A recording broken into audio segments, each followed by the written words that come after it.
Welcome back, everybody. My name is Julian. I'm your Boston-based realtor, and we're in the beautiful 26 Hallowell Street in Mattapan. This project was done by my team member, Anthony Jean Baptiste. We're joined by the lovely Taylor Perkins from US Bank. If you aren't following her on Instagram, you're definitely missing out. Her Instagram handle is @AskHerAboutMortgages. We're going to be giving you a home buying tip that's going to save you thousands of dollars. Thousands, Dr. Evil. Guaranteeing that you get into the home that you want. Perfect. So, just to give you a little bit of background about Taylor, she's been working in the mortgage industry for 5 years. She started out as a processor, and now she's a full-time originator and straight up killing it in the business. Thank you. You're definitely welcome. So to dive right into it, the first question, what do you advise for your clients to prepare when they're going out to buy a home? When you're starting to think about when you want to buy a home, the most important thing is your credit score. You definitely would like to know where your credit score is at. You don't want to miss any payments. You don't want to overutilize your credit abilities. And you want to make sure that you have a healthy credit score, because that is the most important thing. Another thing is you do want to have employment. 2 years is what we look for, is at least a 2-year employment history. And you want to make sure you also have funds saved up for a down payment. Awesome. So credit and employment are definitely important. What about if you haven't been working in the same job for 2 years, or if you're a student that's graduating? So if you haven't been at the same employer for the last 2 years, that's not necessarily a problem. It's if you're jumping from different professions or industry professions. If you have the same type of employment in different employers, that as long as we have the 2-year history, that should not be a problem. If you've been going to school and you're ready to graduate and you get your dream job, you have an offer letter, we can use those last few years that you've been in school in the new employment offer letter to help fill in the gaps of the 2 years.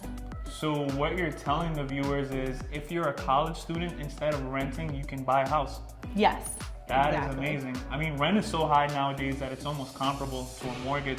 It is, yes, it is. When you really do out the numbers, it's amazing to see how comparable it is. Right. So then what would you advise your clients to absolutely not do? Definitely don't make any late payments.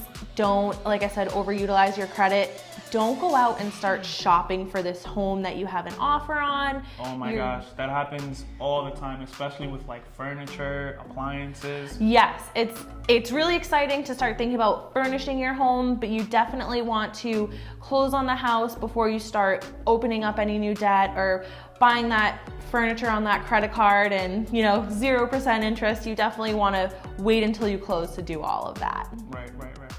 Also, don't quit your job. It happens. Yes. I know as people are preparing to buy a house and thinking about down payment, is there anything else that they should be considering or saving for? Yes, you definitely want to be saving for closing costs as well.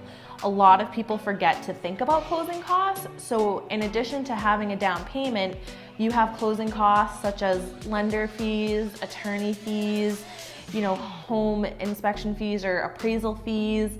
You're going to be setting up an initial escrow account, and you also want to think about your homeowner's insurance, because that is another fee that people forget about, which is due in full for the year upfront. Wow. What about taxes?